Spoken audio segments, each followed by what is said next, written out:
I don't know about you, but the Paris 2024 Olympics seems like only yesterday. But it's now 2026, which means we're already halfway towards the next Games. And this one has set some pretty ambitious targets. There will be 0 new venues, and it's being positioned as a no-car event. So, remind me, where's this being held again? That's right, Los Angeles. Despite having a strong Olympic past, LA isn't exactly known for its public transit and has numerous other challenges to overcome before the summer of 2028. So what are those challenges, and can this city be ready in time? It's becoming enormously burdensome, financially, socially, environmentally, to host the Olympic Games. If Los Angeles can't pull it off, then I think it's going to be even more discouraging to potential future cities. Moving the hashtag from 2024 to 2028, Los Angeles has decided it can wait it out an extra 4 years. When LA was awarded the 2028 Olympics back in 2017, the situation was far from normal. Paris was given the 2024 Games at the very same event. 2 host cities had never before been announced together. But there were good reasons for this. It became very clear that the IOC was having enormous difficulties finding cities that wanted to host the Games. And indeed, the potential hosting for the 2024 Games had 4 cities that had been bidding to host the Games drop out. When they made their decision in 2017, there were only 2 bidders left, and one was Paris and one was Los Angeles. They were both good bets. Although Paris got 2024, LA was still a strong contender and agreed to wait another 4 years in return for extra funding. Which was helpful because the next tournament is expected to cost around $7 billion. What made America's second city a good bet for 2028 wasn't just that it would avoid another awkward round of bids from a dwindling number of candidates later on. No, it's the fact that it's already been there and done it. Twice. The first occasion was way back in 1932. Taking place during the Great Depression, there were half as many athletes competing compared to Amsterdam 4 years earlier. But that didn't stop a then record-breaking 100,000 people turning up for the opening ceremony. Fast forward half a century, and LA 1984 once again saw fewer countries competing, this time due to a boycott from the Soviet bloc.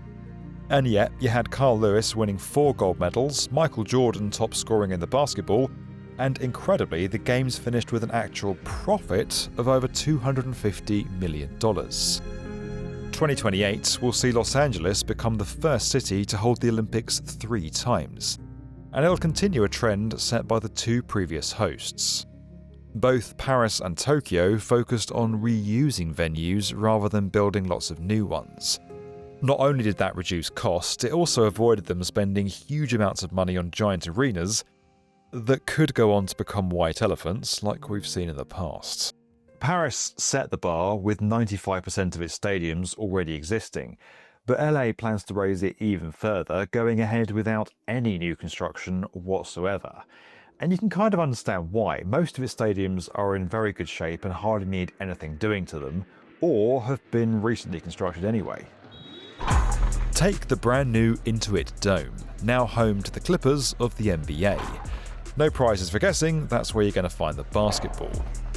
Dodger Stadium is going to be for, baseball, and the Whittier Narrows Clay Shooting Center isn't going to be hosting the dressage. While some of the venue choices are obvious, not all of them are being used in the way you might think, and others need a fair bit of upgrading before they're ready for the 2028 Games. Take the new SoFi Stadium. Primarily built for NFL and now set to host FIFA World Cup matches in 2026, along with the Super Bowl in 2027. But in 2028, SoFi won't be hosting the footy or American football, which isn't even in the Olympics. Instead, fans are going to come here to watch, wait for it, swimming. The most expensive stadium ever built is going to be converted into the largest dedicated aquatics venue in Olympics history with 40,000 seats. Now, the exact details of how they plan to do that aren't known yet, but obviously it's going to involve constructing a large pool in the middle of the stadium, one that will have to be removed again before the NFL season starts later that year.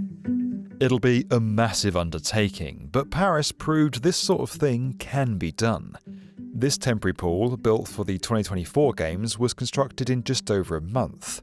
Doing something similar at SoFi is going to put swimming on a much bigger platform than when LA last hosted the Olympics. I like the venue that they had at USC, at University of Southern California, which they used in 1984, but they felt like it didn't provide the environment that was ideal. It probably makes some sense from the standpoint of showing the Olympics and showing Los Angeles in its best light on international television. The original idea was for SoFi to hold the closing ceremony as well, with the LA Memorial Coliseum handling the opener. But plans have changed slightly. The opening ceremony is now going to be co-hosted by both stadiums. In fact, the Coliseum is another iconic venue that's set to undergo a bit of a transformation. Because, like most Olympic stadiums, it's also going to be used for athletics. Except there's a problem. When it was upgraded in 1990, a lot of extra seating was added in around the lower tiers, which meant more capacity, but little room for something that every track and field venue needs: a track. What they intend to do is build a temporary deck on the floor of the bowl, propped up on supports. This will create the track and field, as well as space underneath for athletes to complete their warm-ups. Overall, there'll be more than 40 venues spread across the city, from Santa Monica to Anaheim, and from Pasadena to Long Beach. As for getting to these sites, you might think that with this being LA, people are just going to pull up in their cars. But according to Mayor Karen Bass, the plan is actually for people to do the exact opposite. The main push will be no cars to the venues.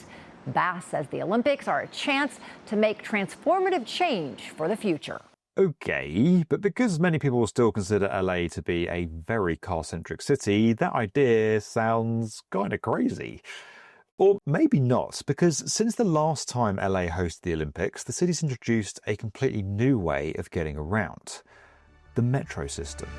In 1990, just 6 years after the event, the city unveiled its first line, finally giving Angelenos the option to travel by rail instead of road. Something that's really needed. Well, I can't drive my car for 3 more months, so maybe I'll just ride this thing. We've been looking forward to this a long time. Opening day of the Metro Blue Line was the delivery of a promise that over the next 2 decades, rail lines would emerge to link communities and bring a new form of mobility to the county. Was that promise kept? Well, fast forward a quarter of a century, and the network looks like this, with well over 100 miles of routes now stretching across the city. While much of that work took place years ago, quite a lot's been done to this piece of infrastructure since the LA 2028 announcement. As of June 2025, the rail system has finally been linked up to the airport on the K and C lines. An automated people mover, also long awaited, is set to follow on in 2026. That'll provide a new direct rail link between the new Metro Transit Center and the LAX terminals. Another example of recent progress is the southern section of the Blue Line, now called the A Line. Heading straight out of Compton down to Long Beach, the route was given upgraded tracks, power lines, switching and control systems back in 2019. Then there's the East Side Transit Corridor, which is going to link downtown to 4 of the so-called gateway cities in southeast LA County. The first phase, connecting Little Tokyo to the Atlantic Station in East Los Angeles as part of the E-Line, completed back in 2023. But arguably the most important upgrade of all is still under construction. The project that is most critical, not only for the games but for the future of Los Angeles, is the subway that's being built under Wilshire Boulevard. He's referring here to the D-Line extension. It's going to run from Union Station through one of the city's biggest retail and commercial districts all the way out to West Side. That's a high-capacity system in a very dense corridor, and it will move a ton of people much faster than buses can, and obviously much more effectively than cars. While the full route with its 7 stations isn't due to finish until 2027, the tunnelling for it concluded back in 2024. 2 tunnel boring machines spent 5 years digging the 14-kilometre new line, which is set to carry around 30,000 people a day. One LA Metro board member called it one of the most complex engineering feats the city's transit authority has ever undertaken. As workers excavated around 50 feet of tunnel each day, they discovered obstacles like gassy ground, tar sands, and abandoned oil wells. Thankfully, passengers are going to move through it a lot faster when it's in operation, as they travel from downtown to West LA in less than 30 minutes. These works are all part of what's called the 28 by 28 initiative, announced by the city's former mayor in 2018. It's a list of, 28 transport projects that the city of Los Angeles plan to complete in time for the Games, all due to cost more than $26 billion in total. So far, around a third of them are in operation.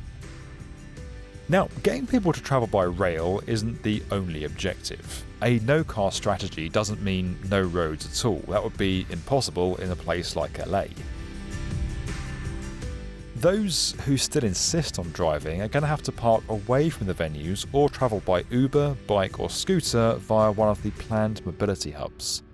For an event not far from Silicon Valley, it's no surprise that digital tools are going to be part of the solution to LA's challenges. In fact, making the best use of data and technologies like AR, VR and AI has become essential. They're quickly becoming the way to ensure that complex infrastructure and capital projects like this are delivered on time and on budget. After all, research shows that 92% of projects don't meet their commitments due to poor upfront planning, talent shortages, shifting regulations, and increasing stakeholder scrutiny. So the organisations behind them are now finding they have to do things differently to avoid falling into familiar traps. Think outdated processes, siloed operations, and enough red tape to, wrap an entire Olympic stadium. Quite honestly, it can be difficult to know which way to turn, which is where Accenture comes in. By teaming up with Accenture, project teams are raising their game with delivery from initial concept all the way through to completion. Accenture brings together over 5,000 capital project experts worldwide, with a unique blend of field-proven execution leadership and deep expertise across strategy, construction tech, and project controls. And with a global leader behind you, your project strategy won't just challenge the norm, it'll outperform it.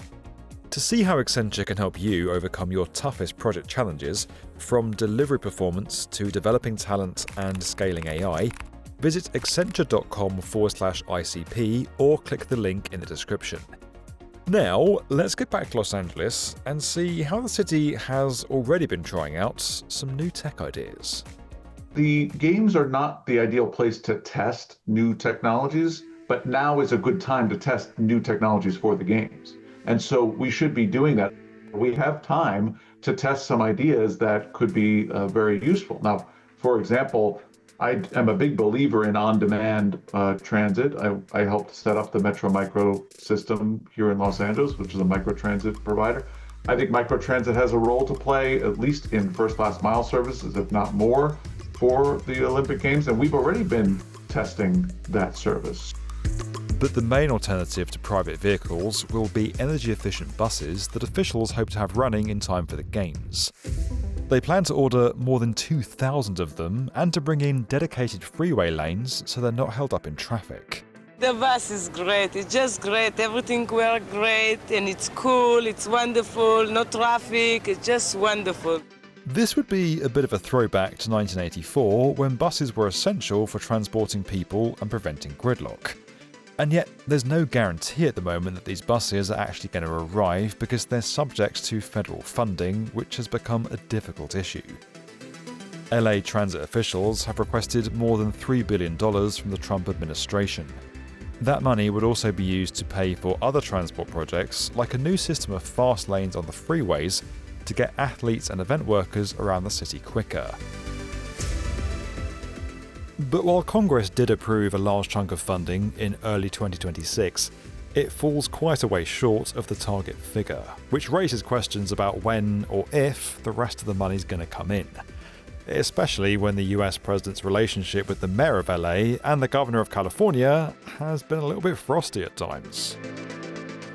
And so if Donald Trump decides at a given moment that Los Angeles is misbehaving, by his standards. He could, and he might well, tell the Department of Transportation, not $3.2 billion, only $1.2 billion, or whatever that number might be. What is Los Angeles going to do in that circumstance? Well, they're going to have to go from the no car games to some car games. It could partly explain why organisers now describe the next Olympics as a transit-first games instead of no cars. That's not to say they're making a complete U-turn. Far from it. Whatever happens, public transit is going to be the main way that people are expected to travel, and it can be done.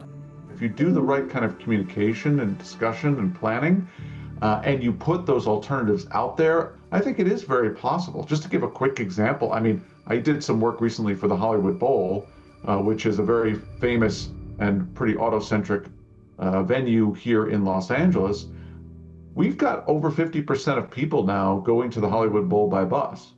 It wasn't a miracle. It was effective planning and making those buses work really well and making parking cost what it should cost, which is a lot. And if you price parking and the roads effectively and you put the transit service out there, it will be the most convenient option and people will use it. However, several infrastructure schemes have had their completion dates pushed back to after the Games. Phase 2 of the East Side Corridor isn't due to complete until at least 2035, and that won't even be the full line. It's one of 11 projects originally in the 28 by 2028 that have had to be removed. They've been substituted for other schemes that are either in progress or operational and are more likely to hit the deadline. Although it might not be as bad as it sounds, because many of the names in that list were seen as too ambitious from the start. A lot of the projects in 28 by 28, I think, were much more aspirational of like, wouldn't it be great if we got this done? But not all of them were realistic, and I think the folks who were there at the time knew that. So can we be confident that the LA Olympics, the venues, the supporting infrastructure and the event itself is going to be done on time, creating a successful Games? Will it come in under budget again, or at least not way over?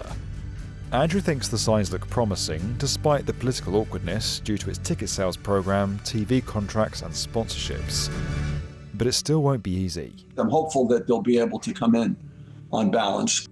But all I would say with regard to the no cars plan, is that it does create some vulnerability, both in terms of the goals of the Olympics and some vulnerability in terms of the financing.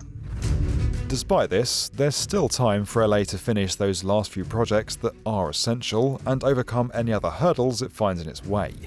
After all, it's a chance for America and its second city to prove once again that it can put on the biggest of shows.